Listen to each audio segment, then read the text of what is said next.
বিশ্বাস করুন এই আমের আচারের রেসিপিগুলো ফলো করলে আপনাকে আর অন্য কোনো রেসিপি দেখতে হবে না।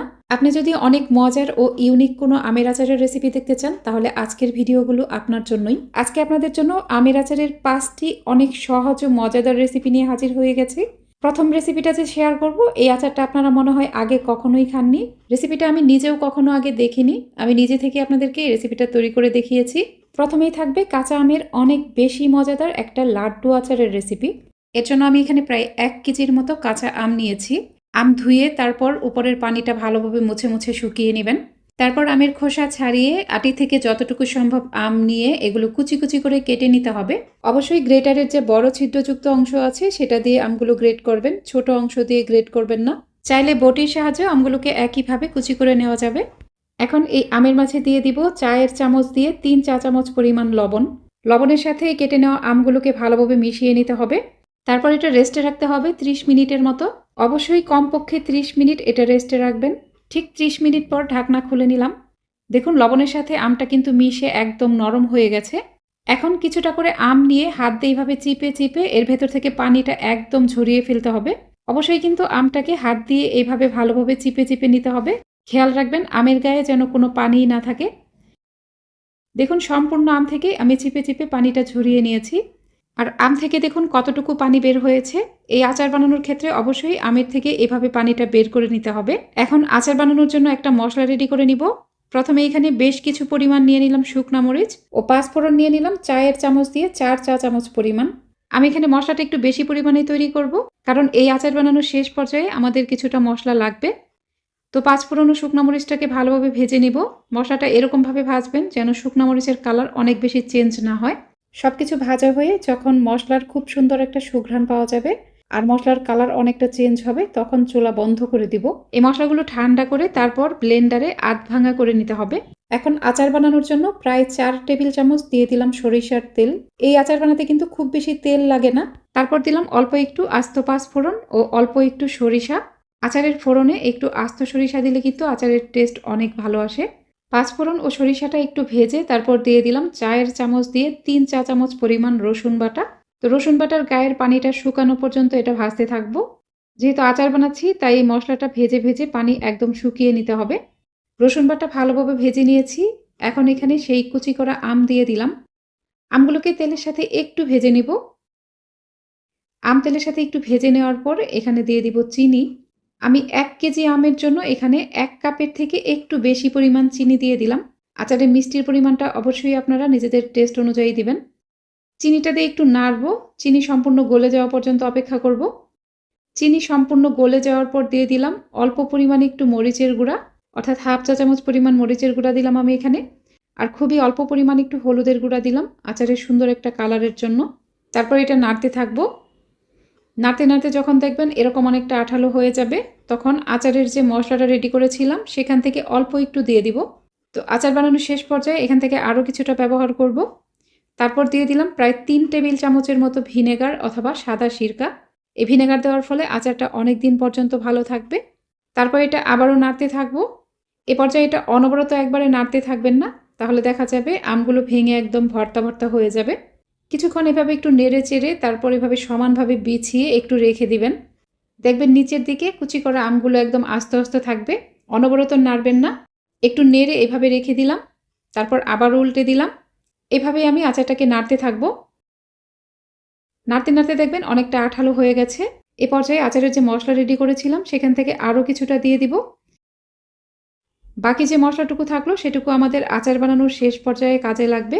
তারপর আমি এখানে অল্প একটু বিট লবণ দিয়েছি। মশলা দেওয়ার পর আবারও নাড়তে থাকবো। একইভাবে সমানভাবে বিছিয়ে দিবেন, তারপর একটু পরে উল্টে দিবেন। দেখুন আমি কিভাবে করছি, অনবরত কিন্তু নাড়তে থাকছি না। আর চুলার আঁচটা একটু কম রাখবেন, না হলে নিচে পোড়া লেগে যাবে। তো এভাবে করলে কি হবে, তাড়াতাড়ি আচারটা কুক হবে। ঠিক এ পর্যায়ে আমার কাছে আচারটা অনেকটা আঠালো মনে হচ্ছে। এখান থেকে কিছুটা নিয়ে তারপর ঠান্ডা করে নিব। ঠান্ডা হয়ে যাওয়ার পর আপনাদের দেখিয়ে দিচ্ছি। দেখুন খুব সহজেই একটা লাড্ডুর শেপ দেওয়া যাচ্ছে, তার মানে আচারটা হয়ে গেছে। আমি চুলা বন্ধ করে আচারটাকে অনেকটা ঠান্ডা করে নিব। আচার হালকা হালকা একটু গরম থাকা অবস্থায় হাতে কিছুটা তেল মেখে তারপর এরকম ছোট ছোট লাড্ডুর শেপ দিব। আপনার নিজের পছন্দ মতো শেপ দিয়ে লাড্ডুগুলো বানিয়ে নিন। সবগুলো লাড্ডু অথবা নাড়ু কিন্তু আমি বানিয়ে নিয়েছি। এখন একটা বাটিতে নিয়ে নিলাম হাফ কাপ চিনি আর আচারের যে অবশিষ্ট মশলা ছিল সেটুকু দিয়ে দিলাম, অল্প একটু বিট লবণ দিলাম। এ পর্যায়ে আপনি এই মিশ্রণটা টেস্ট করে নিজের স্বাদ অনুযায়ী সবকিছু অ্যাড করে দিবেন। সবকিছু মিশিয়ে নেওয়ার পর এখানে কয়েকটা লাড্ডু দিয়ে দিলাম। এইভাবে প্রত্যেকটা লাড্ডুর সাথে চিনির মিশ্রণটা ভালোভাবে লাগিয়ে নেবেন। আচারটাকে আপনারা যে কোনো এয়ারটাইট বক্সে ভরে সারা বছর নর্মাল তাপমাত্রায় সংরক্ষণ করতে পারবেন। এই আচার কতটা লোভনীয় আর ইউনিক হয়েছে সেটা নিশ্চয়ই আর বলে বোঝাতে হবে না। সম্পূর্ণ রেসিপি ফলো করে একবার ট্রাই করে তারপর অবশ্যই আমাকে কমেন্টে জানাবেন। এবার চলুন কাঁচা আম দিয়ে আরও স্পেশাল একটা আচারের রেসিপি শেয়ার করি। এজন্য নিয়েছি 1.5 কেজি পরিমাণ কাঁচা আম। এই আচার বানাতে অনেক বড় সাইজের আম নেবেন না, একটু মাঝারি সাইজের পরিপক্ক আম নিতে হবে। আমগুলো প্রথমেই ভালোভাবে ধুয়ে নিয়েছি, এখন খোসা ছাড়িয়ে নিতে হবে। সবগুলো আমের খোসা ছাড়িয়ে নেওয়ার পর আমগুলোকে মাঝখানে এরকম একটা ফালি করে কেটে নিয়েছি। এই আচার বানাতে অবশ্যই পরিপক্ক বাড়তি আম নিতে হবে। খেয়াল রাখবেন প্রত্যেকটা আমের আটি যেন খুব শক্ত হয়। নরম আটির আম দিয়ে এই আচার বানালে আম ভেঙে যেতে পারে। এখন এই আমগুলো কিভাবে কাটতে হবে আপনাদের দেখিয়ে দিচ্ছি। যে কোনো বটি অথবা নাইফের সাহায্যে আপনারা এটা কেটে নিতে পারবেন। দেখুন নাইফের সাহায্যে আমের উপরের অংশটাকে আমি এরকম কুচি কুচি করে নিচ্ছি। এটা একদম আটি পর্যন্ত গভীর করে কাটার দরকার নেই। আমটাকে আটি পর্যন্ত গভীর করে কাটলে কিন্তু আচার বানানোর সময় এটা খুব সহজেই ভেঙে যেতে পারে। তাই অনেক বেশি গভীর করবেন না, মাঝামাঝি জায়গা পর্যন্ত কাটলেই হবে। এভাবে আম কাটা আপনাদের কাছে কঠিন মনে হতে পারে, একবার ট্রাই করে দেখতে পারেন। এইভাবে আম কেটে নেওয়া খুবই সহজ। একইভাবে আমি প্রত্যেকটা আম কেটে নিয়েছি। এখন আচার বানানোর জন্য নিয়ে নিলাম 10টা শুকনা মরিচ ও চা চামচ দিয়ে 3 চা চামচ পরিমাণ পাঁচফোড়ন। এই শুকনা মরিচ ও পাঁচফোড়নটাকে চুলার কম আঁচে একটু সময় নিয়ে ভালোভাবে টেলে নিব। খেয়াল রাখবেন মশলাগুলো যেন পুড়ে না যায়। কিছুক্ষণ ভেজে নেওয়ার পর দেখবেন মশলার কালার অনেকটা চেঞ্জ হয়ে গেছে আর মশলা থেকে খুব সুন্দর একটা সুঘ্রাণ পাওয়া যাচ্ছে। ঠিক এই সময়ে চুলা বন্ধ করে দিবেন। চুলা বন্ধ করে দিয়ে তারপর এগুলো নামিয়ে ঠান্ডা করে ব্লেন্ডারে আধা ভাঙা করে নিব। মশলাটাকে কিন্তু খুব বেশি মিহি করে গুঁড়া করবেন না, আধ ভাঙা করে নেবেন। এখন আচার বানানোর জন্য প্যানে নিয়ে নিলাম হাফ কাপের থেকেও কিছুটা বেশি পরিমাণ সরিষার তেল। তেল একটু গরম হয়ে যাওয়ার পর দিয়ে দিলাম হাফ চা চামচ পরিমাণ পাঁচফোড়ন ও কয়েকটি শুকনা মরিচ। এগুলো হালকা করে একটু ভেজে নিব। এই মশলাগুলো একটু ভেজে তারপর চায়ের চামচ দিয়ে দিলাম 2 চা চামচ রসুন বাটা ও 2 চা চামচ সরিষা বাটা। এই রসুন বাটা ও সরিষা বাটাটা চুলার কম আঁচে কিছুক্ষণ একটু ভেজে নেবেন, যেন এই বাটা মশলার গায়ে যে পানি আছে সেটা পুরোপুরি শুকিয়ে যায়। মশলাগুলো ভালোভাবে ভেজে নেওয়ার পর এখানে দিয়ে দিলাম চিনি। আমি 1.5 কেজি আমের জন্য 1.5 কাপ পরিমাণ চিনি দিয়ে দিলাম। মিষ্টির পরিমাণ আপনারা নিজেদের টেস্ট অনুযায়ী দিবেন। আর এখানে আম কতটুকু টক সেটার উপর ডিপেন্ড করেও কিন্তু চিনি দিতে হবে। চিনিটাকে তেলের সাথে কিছুক্ষণ একটু ভাজবো, এতে করে আচারের কালার খুব সুন্দর হবে। তো চিনিটা এরকম কিছুক্ষণ একটু ভেজে নেওয়ার পর এখানে দিয়ে দিলাম সিরকা।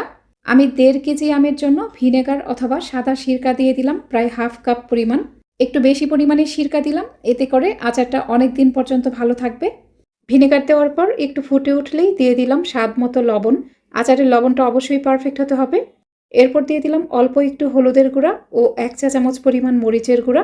ঝালের পরিমাণ অবশ্যই আপনারা নিজেদের টেস্ট অনুযায়ী দিবেন। এরপর আমি এখানে কেটে রাখা আমগুলো দিয়ে দিয়েছি। এই আচার বানাতে সবচেয়ে গুরুত্বপূর্ণ বিষয় হলো আপনারা অবশ্যই একটু বড় ছড়ানো পাত্রে এই আচারটা বানাবেন, তাহলে আমগুলো ভেঙে যাওয়ার চান্স খুব কম থাকবে। আর এই আচারটা একবারে অনেক বেশি পরিমাণে বানাবেন না, তাতেও কিন্তু আমগুলো ভেঙে যাওয়ার চান্স থাকে। তো সব কিছু নেড়ে মিশিয়ে প্যানটা ঢেকে দিলাম। চুলার মিডিয়াম আঁচে আচারটাকে জাল করব। মাঝে মাঝে দুলিয়ে দিবেন, খুবই আলতো করে, অনেক বেশি জোরে জোরে নাড়বেন না। তো আমগুলো আধা সেদ্ধ হওয়া পর্যন্ত আমি এটা ঢেকে রাখবো। আম ঠিক অর্ধেকটা সেদ্ধ হয়ে যাওয়ার পর ঢাকনা খুলে নিলাম। খুবই আলতো হাতে একটু করে নেড়ে দিবেন। তারপর আমি আচারের জন্য যে মশলা রেডি করেছিলাম সেখান থেকে কিছুটা দিয়ে দিলাম। বাকিটুকু আচার বানানোর শেষ পর্যায়ে ব্যবহার করব। মশলা দিয়ে আলতো করে দুলিয়ে দিতে হবে, খুব বেশি জোরে জোরে নাড়বো না। তারপর প্যানটাকে আবারও ঢেকে দিতে হবে। চুলার মিডিয়াম আঁচে এটা জাল করবেন। চুলার আঁচ অনেক বেশি থাকবে না, আবার খুব কমও থাকবে না। তো আম পুরোপুরি সেদ্ধ হতে কিন্তু খুব বেশি সময় লাগবে না। আম সেদ্ধ হওয়ার সাথে সাথেই কিন্তু আমি ঢাকনা খুলে নিয়েছি। এ পর্যায়ে আচারের যে অবশিষ্ট মশলা ছিল সেটুকু দিয়েছি, আর দিয়েছি অল্প একটু বিট লবণ। মশলা দেওয়ার পর সব কিছু আলতো করে একটু মিশিয়েই তারপর চুলাটা বন্ধ করে দিব। আমি আচারের শিরাটা এর থেকে বেশি ঘন করতে চাচ্ছি না, কারণ চুলা থেকে নামিয়ে নেওয়ার পর অথবা ঠান্ডা হয়ে যাওয়ার পর আচারের শিরা আরও অনেকটাই টেনে যাবে। আচারটা নামিয়ে ফেলেছি, এখন এটা সার্ভ করে আপনাদের দেখিয়ে দিচ্ছি। দেখুন প্রত্যেকটা আম কিন্তু একদম আস্ত আস্ত আছে, একটা আমও ভাঙেনি। আপনি যদি খুব কেয়ারফুলভাবে আচারটা বানান একটা আমও ভাঙবে না। অনেকের অভিযোগ থাকে আম ভেঙে যায়। আপনারা আমার প্রতিটি টিপস ফলো করবেন, আশা করছি একটা আমও ভাঙবে না। আচারে যেহেতু কোনো পানি ব্যবহার করিনি, তাই এই আচার নর্মাল তাপমাত্রায় অনেক দিন পর্যন্ত ভালো থাকবে। তবে অবশ্যই যে কোনো পরিষ্কার কাচের বয়ামে আপনাকে এটা সংরক্ষণ করতে হবে, আর মাঝে মাঝে একটু রোদে দিতে হবে। এখন যে আচারটা বানাবো এই আচার বানাতে কোনো বাড়তি বা পরিপক্ক আমের দরকার নেই। হাতের কাছে যে কোনো কাঁচা আম থাকলে আচারটা বানিয়ে নেওয়া যাবে। এর জন্য নিয়েছি 1.5 কেজি পরিমাণ কাঁচা আম। এই আচার বানাতে পরিপক্ক বাড়তি আম লাগবে এরকম কোনো বাধা ধরা নিয়ম নেই। আপনার হাতের কাছে থাকা যে কোনো কাঁচা আম দিয়ে আচারটা বানিয়ে নিতে পারবেন। আমটা আগে থেকেই ধুয়ে নিয়েছি। আমের খোসা ছাড়িয়ে নেওয়ার পর একটা নাইফের সাহায্যে আম থেকে যতটুকু সম্ভব আটির অংশটা আলাদা করে ফেলতে হবে। তারপর আমগুলোকে এভাবে কেটে নেবেন। যে কোনোভাবেই কেটে নিতে পারবেন, একটু মোটা হলেও সমস্যা নেই অথবা চিকন হলেও সমস্যা নেই। শুধু একটা জিনিস খেয়াল রাখবেন, এখানে যেন আমের কোনো শক্ত অংশ বা আটির অংশ না থাকে। তো আমি এরকম লম্বা কুচি করে কেটে নিয়েছি, সবগুলো কিন্তু কাটা হয়ে গেছে। এ পর্যায়ে কিন্তু এই কুচি করে রাখা আমগুলোকে মেপে নিতে হবে। আমের খোসা ছাড়িয়ে কেটে নেওয়ার পর এখন এখানে প্রায় 1 কেজির মতো আম হবে। এখন আচার বানাতে চলে যাব। আচার বানানোর জন্য প্যানে দিয়ে দিলাম 1/2 কাপ পরিমাণ সরিষার তেল। তেল একটু গরম হয়ে গেলে দিয়ে দিলাম 1 চা চামচ আস্ত পাঁচফোড়ন ও 1/2 চা চামচ দিলাম কালো সরিষা। সরিষা ও পাঁচফোড়নটাকে হালকা করে একটু ভেজে নিব। একটু ভেজে নেওয়ার পর দিয়ে দিলাম কেটে রাখা আম। এই আমগুলোকে তেলের সাথে কিছুক্ষণ একটু ভেজে নেব, এতে করে আচারটা খেতে অনেক বেশি ভালো লাগবে। তেলের সাথে আমগুলোকে আমি কিছুক্ষণ একটু ভেজে নিয়েছি। এখন এখানে দিয়ে দিব পানি। 1 কেজি আমের জন্য এখানে প্রায় 800 ml পরিমাণ পানি দিয়ে দিব। এখন সব কিছু নেড়েচেড়ে মিশিয়ে একটা বলক আসা পর্যন্ত অপেক্ষা করব। তো আমগুলোকে বেশ কিছুক্ষণ সেদ্ধ করে একদম ম্যাশ করে ফেলতে হবে। আম এমনভাবে সেদ্ধ হতে হবে যেন এগুলো গলে অনেকটাই ভর্তা ভর্তা হয়ে যায়। দেখুন ভালোভাবে একটা বলক চলে এসেছে। এখন প্যানটাকে ঢেকে দিব। চুলার একটু কম আছে, প্রায় 15 মিনিটের মতো ঢেকে রাখবো। 15 মিনিট পর ঢাকনা খুলে নিয়েছি। দেখুন আম সেদ্ধ হয়ে একদম মোমের মতো গলে গেছে। এই আচার বানাতে অবশ্যই আমগুলোকে একটু বেশি সময় নিয়ে সেদ্ধ করতে হবে। এখন এখানে দিয়ে দিলাম 4টা এলাচ। অনেকেই আচারে এলাচ পছন্দ করেন না, তবে এই আচারে একটু এলাচ দিলে খুব সুন্দর একটা ফ্লেভার পাওয়া যায়। চাইলে এলাচ বাদ দেওয়া যাবে। এরপর এখানে কিছুটা লবণ দিয়ে দিলাম, 1/2 চা চামচ দিলাম বিট লবণ, 1/2 চা চামচ দিয়ে দিলাম ভাজা জিরার গুঁড়া, 1 চা চামচ দিয়ে দিলাম মরিচের গুঁড়া, 1/2 চা চামচ দিয়ে দিলাম চিলি ফ্লেক্স, 1/2 চা চামচ দিলাম গরম মশলার গুঁড়া। সব কিছু একটু নেড়েচেড়ে মিশিয়ে নেওয়ার পর দিয়ে দিব চিনি। এই আচারের ক্ষেত্রে আম যতটুকু নেবেন ঠিক ততটুকুই চিনি দিয়ে দিবেন। আম কেটে নেওয়ার পর এখানে প্রায় 1 কেজি পরিমাণ হয়েছিল। চিনিটাও এখানে প্রায় 1 কেজিই দিয়ে দিলাম। আপনি চাইলে চিনি আরও কমিয়েও দিতে পারবেন, তবে আম ও চিনিটা সমান সমান দিলে আচারের আসল টেস্ট পাওয়া যায়। সব কিছু দিয়ে মিশিয়ে নেওয়ার পর দেখবেন একটা বলক চলে আসবে। এ পর্যায়ে এটা চুলার মিডিয়াম আঁচে আস্তে আস্তে জাল করে নেবেন। জাল করতে করতে আচারটা যখন এরকম ঘনত্বে চলে আসবে তখন আমি এখানে দিয়ে দিলাম আরও 1/2 চা চামচ পরিমাণ চিলি ফ্লেক্স ও অল্প পরিমাণ একটু গোলমরিচের গুঁড়া দিলাম। ভিনেগার অথবা সাদা সিরকা দিয়ে দিলাম 4 টেবিল চামচ। এগুলো দিয়ে আচারটাকে আরও কিছুক্ষণ জাল করে নিতে হবে। তো নাড়তে নাড়তে দেখবেন আচার এরকম ঘনত্বে চলে আসবে। এখন লবণটা চেক করে নেবেন। এ পর্যায়ে আচারটা টেস্ট করে নিজের স্বাদ অনুযায়ী সব কিছু অ্যাড করে দেওয়া যাবে। দেখুন আচার এরকম অনেকটা আঠালো হবে, এর থেকে পাতলাও হবে না আবার অনেক বেশি ঘনও হবে না। দেখুন আমি আচারের ঘনত্বটা দেখিয়ে দিচ্ছি, এর ঘনত্বটা ঠিক এরকম হবে। তো এ পর্যায়ে আমি চুলা বন্ধ করে দিব। চুলা বন্ধ করে দেওয়ার পর আচারটা অনবরত নাড়তে থাকবেন, না হলে আচারের উপরে একটা পাতলা আবরণ পড়ে যাবে। তো ঠান্ডা হয়ে যাওয়ার পর আমি আপনাদেরকে আচারের ঘনত্বটা দেখিয়ে দিব। আজকের আচারের রেসিপিগুলো আপনাদের কাছে ভালো লাগলে অবশ্যই আমার ইউটিউব চ্যানেলটিকে সাবস্ক্রাইব করে পাশে থাকা অল লেখা বাটনটাতে ক্লিক করে রাখবেন। আর ভিডিওটি যারা ফেসবুক থেকে দেখছেন তারা অবশ্যই আমার ফেসবুক পেজটিকে লাইক ও ফলো করে রাখবেন। চুলা বন্ধ করে দেওয়ার পর আচার কিছুটা নাড়তে থাকতে হবে, না হলে উপরে একটা পাতলা আবরণ পড়ে যাবে। আর ঠান্ডা হয়ে যাওয়ার পর আচারের ঘনত্বটা আপনাদের দেখিয়ে দিচ্ছি। এই আচারে যেহেতু পানি ব্যবহার করেছি তাই অবশ্যই এটা ফ্রিজের নর্মালে সংরক্ষণ করতে হবে। এবার যে 2টা আচার তৈরি করব এগুলো তৈরি করতে কিন্তু কোনো তেল লাগবে না। আমি তেল ছাড়া কাঁচা আমের অনেক বেশি মজার একটা আচারের রেসিপি শেয়ার করব। এর জন্য নিয়েছি 1 কেজি কাঁচা আম। এই আচার বানাতে অবশ্যই শক্ত আটির পরিপক্ক আম নিতে হবে। আমের আটি যেন শক্ত হয় এরকম আম নেবেন। আর আম ধুয়ে নেওয়ার পর আমের গায়ের পানিটা ভালোভাবে মুছে মুছে শুকিয়ে নিতে হবে। আমের গায়ে কিন্তু কোনো পানি থাকা যাবে না। আম থেকে খোসা ছাড়িয়ে নেওয়ার পর আমগুলোকে আটি সহই এরকম গোল গোল চাক করে কেটে নিতে হবে। দেখুন এরকম মোটা মোটা গোল চাক করে কেটে নিতে হবে। অবশ্যই একটু মোটা করেই কাটবেন। তারপর হাত দিয়ে একটু চাপ দিলে দেখবেন এখান থেকে আমের আটির অংশটা বের হয়ে আসবে। এই কেটে নেওয়া আমগুলোকে একটা বড় পাত্রে ঢেলে নিলাম। এখানে দিয়ে দিলাম মেজারমেন্ট কাপের 1 কাপের থেকে একটু বেশি পরিমাণ চিনি। আমি এখানে 220 গ্রামের মতো চিনি দিয়েছি। আর মেজারমেন্ট কাপ দিয়ে 1/3 কাপ পরিমাণ দিয়েছি ভিনেগার অথবা সাদা সিরকা। ভিনেগার আর চিনি দেওয়ার পর এটা নাড়াচাড়া করব না, ঢেকে রাখবো। প্রায় আধা ঘন্টা পরে একটু উল্টে পাল্টে দিতে হবে। এভাবে এটা ঢেকে রাখবো প্রায় 2 ঘন্টার মতো। মাঝে মাঝেই উল্টে পাল্টে দিতে হবে যেন প্রত্যেকটা আমের সাথে এই ভিনেগার ও চিনি সমানভাবে মিশে যায়। এদিকে আমি প্রায় 8 থেকে 9টার মতো একটু বড় সাইজের শুকনা মরিচ নিয়েছি। একটা কাঁচির সাহায্যে শুকনা মরিচের 2 পাশের অংশটা এভাবে কেটে নিতে হবে। তারপর প্রত্যেকটা মরিচ থেকে বিচি বের করে নিতে হবে। এই আচারের ক্ষেত্রে মরিচের গায়ে কোনো বিচি থাকা যাবে না। মরিচ থেকে বিচি বের করে নেওয়ার পর কাঁচির সাহায্যে মরিচগুলোকে এরকম চিকন চিকন রিংয়ের মতো করে কেটে নিতে হবে। আর 2 ঘন্টা পর দেখুন আম থেকে অনেকটা পানি উঠে এসেছে। এখন এই আমের পিসগুলোকে একটা বড় ছড়ানো পাত্রে ঢেলে নিলাম। চুলা জ্বালিয়ে মাঝারি আঁচে আমগুলোকে একটু জাল করে নিব। একটু জাল করে নেওয়ার পর এখানে স্বাদ মতো লবণ দিয়ে দিলাম ও অল্প পরিমাণ হলুদ ও মরিচের গুঁড়া দিলাম। এগুলো দিয়ে আলতো করে একটু উল্টে পাল্টে ঢাকনা খুলে আমগুলোকে কিছুক্ষণ একটু জাল করে নিব। শিরা যখন একটু কমে যাবে তখন এটা ঢেকে দিব। এই আচারটা অবশ্যই একটু বড় ছড়ানো পাত্রে বানাতে হবে। আচারের শিরা যখন আরেকটু ঘন হয়ে যাবে তখন ঢাকনা খুলে নিলাম। এগুলো আলতো করে একটু উল্টে পাল্টে দিয়ে যেই শুকনো মরিচগুলো কেটে রেখেছিলাম সেগুলো দিয়ে দিলাম। এখন আর এটা অনেক বেশি নাড়বেন না, এরকম একটু করে দুলিয়ে দিবেন। আমগুলো যেহেতু পারফেক্টভাবে সেদ্ধ হয়ে গেছে এখন আর ঢাকবো না। ঢাকনা খুলেই চুলার মাঝারি আছে এটা জাল করতে থাকবো। আমি আচারের শিরাটা একটু ঘন করে নিব। শিরাটা অনেক বেশিও থাকবে না আবার অনেক কমও থাকবে না। দেখুন শিরার ঘনত্বটা যখন ঠিক এরকম হবে তখন চুলা বন্ধ করে দিব। চুলা বন্ধ করে দেওয়ার পর আচার পুরোপুরি ঠান্ডা হয়ে যাওয়া পর্যন্ত অপেক্ষা করব।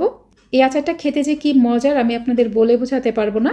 এটা আপনারা নর্মাল তাপমাত্রায় অনেক দিন পর্যন্ত সংরক্ষণ করতে পারবেন। এখন চলুন পোলাও, বিরিয়ানি অথবা যে কোনো স্ন্যাক্সের সাথে পরিবেশনের জন্য অনেক মজার ও ইউনিক একটা আমের চাটনি তৈরি করি। চাটনি তৈরির জন্য 1.5 কেজি কাঁচা আম নিয়েছি। খোসা ছাড়িয়ে নেওয়ার পর আটি থেকে যতটুকু সম্ভব আমের অংশ ছাড়িয়ে নিতে হবে। তারপর আমগুলোকে এরকম ছোট ছোট পিস করে কেটে নিতে হবে। আম কেটে নেওয়া হয়ে গেলে এগুলো একটা প্যানে নিয়ে নিলাম। আমগুলোকে সেদ্ধ করার জন্য এখানে পানি দিয়ে দিলাম 2 কাপ অথবা 480 ml পরিমাণ। প্যানটাকে ঢেকে দিলাম। আম পুরোপুরি সেদ্ধ হয়ে যাওয়া পর্যন্ত অপেক্ষা করব। এদিকে চাটনি তৈরির জন্য আমি এখানে কিছু খেজুর ও কিশমিশ নিয়েছি। খেজুরের বিচি ছাড়িয়ে নেওয়ার পর এরকম লম্বা লম্বা চিকন করে কেটে নিব। কিশমিশগুলোকেও মাঝখানে একটা লম্বা ফালি করে কেটে নিব। এদিকে আমগুলো কিন্তু পুরোপুরি সেদ্ধ হয়ে গেছে। এগুলো নামিয়ে ঠান্ডা করে ব্লেন্ডারে পেস্ট করে নিব। আমগুলো ব্লেন্ডারে পেস্ট করে নেওয়ার পর দেখবেন এখানে কোনো আঁশ আছে কিনা। আমের গায়ে আঁশ থাকলে অবশ্যই ছেঁকে নিতে হবে। এই চাটনি বানানোর ক্ষেত্রে আমের গায়ে কোনো আঁশ থাকা যাবে না। তারপর এখানে মেজারমেন্ট কাপের 2 কাপ অথবা 480 ml দিয়ে দিলাম পানি। পানি দেওয়ার পর এখানে দিয়ে দিলাম 1 কাপ পরিমাণ আখের গুড় ও 1 কাপ পরিমাণ চিনি। আপনারা মিষ্টির পরিমাণটা নিজের টেস্ট অনুযায়ী দিবেন। এই চিনি ও গুড় গলে গিয়ে ফুটে ওঠা পর্যন্ত অপেক্ষা করব। এখানে যখন ভালোভাবে একটা বলক চলে আসবে দিয়ে দিলাম 1.5 চা চামচ পরিমাণ মরিচের গুঁড়া ও 3টা এলাচ। এখন এটা আরও কিছুক্ষণ ফুটিয়ে নিব। এরকম একটু ঘন হয়ে যাওয়ার পর দিয়ে দিলাম স্বাদ মতো লবণ। 1/2 চা চামচ দিয়ে দিলাম বিট লবণ। 1/2 চা চামচ ভাজা জিরার গুঁড়া, অল্প একটু গরম মশলার গুঁড়া ও প্রায় 4 টেবিল চামচ দিয়ে দিলাম ভিনেগার অথবা সাদা সিরকা। সব কিছু দিয়ে নেড়ে মিশিয়ে তারপর এটা আবারও নাড়তে থাকবো। এ পর্যায়ে আপনি এটা টেস্ট করে নিজের স্বাদ অনুযায়ী সব কিছু অ্যাড করে দিতে পারেন। আচারটা নাড়তে নাড়তে যখন দেখবেন এটা আরও অনেকটা ঘন হয়ে এসেছে এ পর্যায়ে দিয়ে দিব সেই কেটে রাখা খেজুর ও কিশমিশগুলো। এগুলো দিয়ে আরও কিছুক্ষণ নাড়তে থাকবো। এই চাটনিটা হয়েছে কিনা কিভাবে বুঝবেন আমি বলে দিচ্ছি। চাটনিটা যখন হয়ে যাবে তখন দেখবেন উপর দিকে আর ফেনার মতো নেই। এটা অনেকটা পরিষ্কার স্বচ্ছ হয়ে যাবে, একদম চকচক করবে, একদম চকচক করবে ও অনেকটা আঠালো হয়ে যাবে। ঠিক এ পর্যায়ে বুঝবেন চাটনিটা হয়ে গেছে। এই চাটনিটা পুরোপুরি হয়ে গেছে। আমি চুলা বন্ধ করে দিয়েছি। তো চুলা থেকে নামিয়ে নেওয়ার পর কিন্তু গরম থাকা অবস্থায় এটা অনবরত নাড়তে থাকবেন, না হলে উপরে একটা আবরণ পড়ে যাবে। তো ঠান্ডা হয়ে যাওয়ার পর চাটনির ঘনত্বটা আপনাদের দেখিয়ে দিচ্ছি। আপনারা এটা পোলাও, বিরিয়ানি, যে কোনো স্ন্যাক্স অথবা আপনার মনের মতো যে কোনো কিছুর সাথেই পরিবেশন করতে পারবেন। এই চাটনিতে যেহেতু পানি ব্যবহার করেছি তাই এটা অবশ্যই ফ্রিজের নর্মালে সংরক্ষণ করতে হবে। আজকের এই 5 রকমের আচারের রেসিপির মধ্যে কোন কোন আইটেমটা আপনার কাছে বেশি ভালো লেগেছে অবশ্যই কমেন্টে জানাবেন।